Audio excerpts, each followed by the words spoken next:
ସାଙ୍ଗମାନେ ମୁଁ ଆଜି ଆପଣମାନଙ୍କ ପାଇଁ 5ଟି ଏମିତି ଭୟଙ୍କର ସ୍ଥାନ ଆଣିଛି ଯେଉଁଠିକି ଯିବା ପୂର୍ବରୁ ବାହାଦୁର ଲୋକମାନେ ବି 1000 ଥର ଭାବିବେ। କ'ଣ ପାଇଁ ନା ସେହି ସ୍ଥାନରେ ଗୋଡ଼ ଦେବା ପରେ କେଉଁ ମିନିଟ୍ରେ ବି ଜୀବନ ଯାଇପାରିବ। ଚାଲନ୍ତୁ ସମୟ ନଷ୍ଟ ନ କରି ଆରମ୍ଭ କରିବା ଆଜିର ଭିଡ଼ିଓ। ହାଫ୍ ଡମ୍। ଆପଣମାନେ ଏହି ପାର୍କରେ ଥିବା ଏହି ପଥର ଉପରକୁ ଚଢ଼ିବା ପାଇଁ ଭାବୁଥିବେ, ତେବେ ମୁଁ ଜଣାଇଦେବି ଯେ 5000 ଉଚ୍ଚତା ଏହି ପଥର ବହୁତ ଲୋକମାନଙ୍କର ଜୀବନ ନେଇସାରିଛି।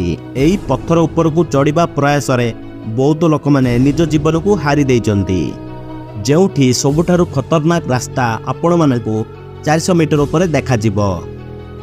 କେବଳ ସେହି ସ୍ଥାନରେ ପଥରରୁ ଖସିବାଠାରୁ ଅଧିକ ସେହି ପଥର ଉପରେ ବିଜୁଳି ମଧ୍ୟ ପଡ଼ିଥାଏ। Valley of death. ଆପଣମାନଙ୍କୁ ଏହି ପର୍ବତ ଗୁଡ଼ିକ ସୁନ୍ଦର ଦେଖାଯାଉଥିବ, କିନ୍ତୁ ମୁଁ ଜଣାଇଦେବି ଯେ ସେହି ସ୍ଥାନମାନଙ୍କୁ ଯିବା ଆପଣମାନଙ୍କ ପାଇଁ ବହୁତ କ୍ଷତିକାରକ ହୋଇପାରିବ। କାରଣ ସେହି ପାହାଡ଼ରେ ବିଭିନ୍ନ ପ୍ରକାରର ଗ୍ୟାସ୍ ବାହାରିଥାଏ। କୁହାଯାଏ ଯେ ସେହି ଗ୍ୟାସ୍ ଗୁଡ଼ିକ ବହୁତ ବିଷାକ୍ତ ମଧ୍ୟ ହୋଇଥାନ୍ତି। ଏହି କଥା ମଧ୍ୟ କୁହାଯାଏ ସେହି ଗ୍ୟାସ୍ ଗୁଡ଼ିକ କେବଳ ମଣିଷମାନଙ୍କ ପାଇଁ ନୁହେଁ, ବରଂ ଗଛମାନଙ୍କ ପାଇଁ ବି ବିଷାକ୍ତ ହୋଇଥାଏ। ସାହାରା ବେଲ୍ଟନ୍। ଯଦି ଆପଣମାନଙ୍କୁ ପାହାଡ଼ ଉପରକୁ ଚଢ଼ିବା ପସନ୍ଦ ଏବଂ ପାହାଡ଼ ଉପରକୁ ଯାଇ ଫଟୋ କାଢ଼ିବା ପାଇଁ ପସନ୍ଦ, ତେବେ ଏହି ପର୍ବତକୁ ଟିକେ ଦେଖନ୍ତୁ। ଏହି ପର୍ବତ ଉପରେ ଏମିତି ଗୋଟିଏ ପଥର ମିଳିବ ଯେଉଁ ପଥରଟି 2 ପର୍ବତକୁ ଯୋଡ଼ିଥାଏ। ଏହି ଛୋଟ ପର୍ବତକୁ ଦେଖିବା ପାଇଁ ବହୁତ ଲୋକମାନେ ମଧ୍ୟ ଆସିଥାନ୍ତି। Elephant kingdom.